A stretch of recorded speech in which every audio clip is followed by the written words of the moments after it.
Bonjour, salut, moi c'est Rizamarom Zetren, j'habite à Port-au-Prince en Haïti et mon blog c'est lesocialhaïtien.mondoblog.org.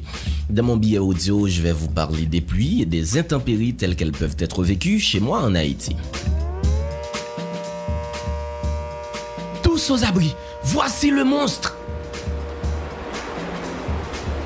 Tout le monde se met à courir, sans trop savoir où se diriger. Sans même savoir si courir est la solution. On court parce qu'on est obligé de courir. On court pensant se sauver. Pas question de se laisser broyer par le monstre. En Haïti, quand le temps se fâche, quand les nuages sombres arrivent et camouflent le soleil, tout le monde a peur. Tout le monde se presse et commence à courir. Même moi d'ailleurs. C'est la grande panique dans les rues de Port-au-Prince. Chacun court dans toutes les directions, car nous savons qu'un danger imminent approche.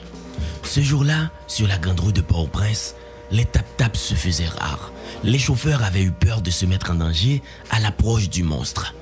Mais les gens voulaient rentrer chez eux, et leur détresse se faisait de plus en plus grande. La pression augmentait au fur et à mesure que les minutes et les secondes passaient. « Tous aux abris, voici le monstre !» Le cri se faisait entendre partout. Comme une alerte rouge dans un ciel de plus en plus noir, il fallait évacuer. Les quartiers de Port-au-Prince étaient le théâtre d'un grand mouvement de terreur, le désordre du sauve-qui-peut. La pluie se mit à tomber. Une pluie impressionnante, très forte, qui tombait comme une folle. Ceux qui étaient encore là couraient désormais trempés sur la grande rue.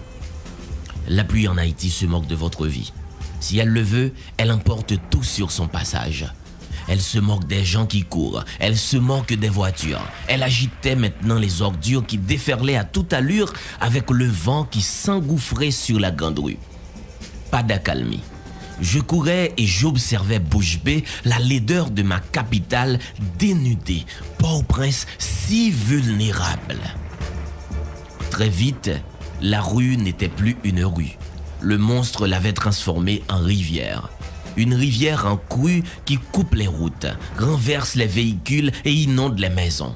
Avec comme à chaque fois des effondrements et des éboulements qui emportaient toute la misère et les blessures d'Haïti. La pluie continuait, torrentielle. En quelques heures, le monstre avait semé la désolation. Le lendemain, le ministère de l'Intérieur, comme toujours, a fait le bilan. Des morts, des blessés graves, des sinistrés, des plantations agricoles ravagées, des têtes de bétail emportées par des rivières en crue, des routes et des ponts détruits. Chez moi, l'État n'anticipe rien. Il intervient après le cataclysme pour constater le chaos. La population ne reçoit jamais aucune aide et se retrouve seule dans des habitats de fortune. On le sait, de juin à novembre, Haïti vit sous la menace de la saison tant redouté des cyclones. Mais avec l'absence totale de planification urbaine, de fortes averses suffisent à menacer la vie des citoyens, en particulier les plus défavorisés.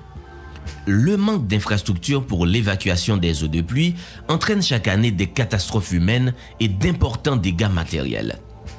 La pluie est peut-être un simple phénomène météorologique ailleurs, mais chez moi, c'est un monstre. mondoblog.org